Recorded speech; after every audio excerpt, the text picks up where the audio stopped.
Looking for a new food experience? Want to try something out of the ordinary? Maybe you're planning a big event and want to wow your guests. Stop into Crossfire Grill located next to Marysville Golf Course Pro Shop and talk to Chris and Holly Mader. They've been grilling awesome meals for the past several summers. We recently visited with Mr. Mader and asked him how long have he and Holly been in business here at the Marysville Golf Course, and will customers see any changes this year? Holly and I are just beginning our 5th year, so we've got 4 years under our belt. This is year number 5. It's supposed to be the pivotal year in the business, whether or not it's going to go, and it is going gangbusters this year. I can't believe how much we're selling. As far as what changes people will see, we're adding things to the menu as we go. We're trying to do a weekly special, and a lot of the things have remained the same, but we've added some sides. We've added an entire catering menu. That'll be new. Added a bunch of sides as far as mac and cheese, a couple types of beans. Some people don't like our jalapeno beans, so we've gone to offering baked beans as well. Are most of your customers golfers, or do you get quite a few people stopping by for takeout?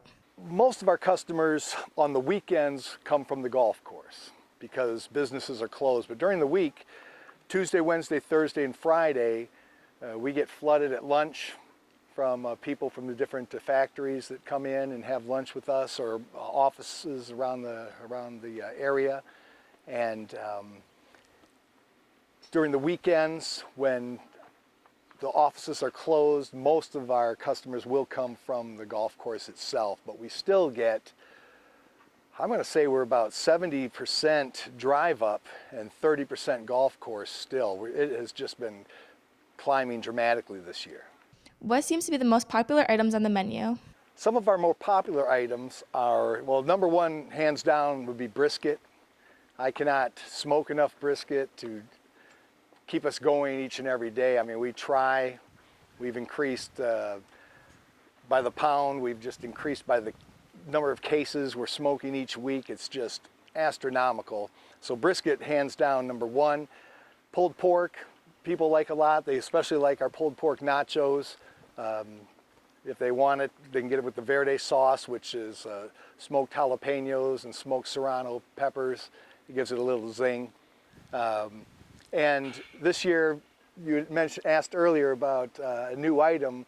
In the past, we've had our smoked St. Louis spare ribs. We included this year, we added our back ribs, which are now also smoked. And that's another item that is just continually flies out the window each and every day. What is your personal favorite both to cook and to eat? My personal favorite to cook, I love cooking the ribs because they take a lot of attention. Brisket does too, and I like the thing I like about the brisket is you're starting with this massive piece of meat, 15 to 16 pounds, sometimes even larger, and you've got to create something that's going to cook down, that the fat's going to cook enough and melt enough into the meat. So you really have to know how to trim it. So that's a challenge, and I like doing that. But as far as instant gratification and seeing what's coming off the smoker right away, that would be the ribs, because they get done in the quickest 5 or 6 hours. Besides the delicious meals, what type of side dishes do you and Holly have available? Well, the sides that Holly and I have developed, and Holly's got a couple of great ones. Her cheesy potatoes are favorites. Those also fly out the window and we can't keep enough of. The mac and cheese this year is new, and that's been a big favorite at the factories that we do. We do lunches for SMR and for Chrysler, and they like that quite a bit. We had, during the colder months, we had brisket chili, which was very, very successful. And we still have our southern slaw, which is just coleslaw with a little bit of pepper kick to it, and our jalapeno beans, which are pinto beans, onion, garlic, lime. Those have been a big favorite as well. How did you get interested in this type of business? As far as getting interested into the business itself, that just came kind of out of necessity. We needed a job when we moved back here from California several years ago. I guess it's about 6 years ago. Couldn't find a job, so I took an interest and a love that I had in barbecuing, and grilling and turned it into a business. We had really nothing to go on.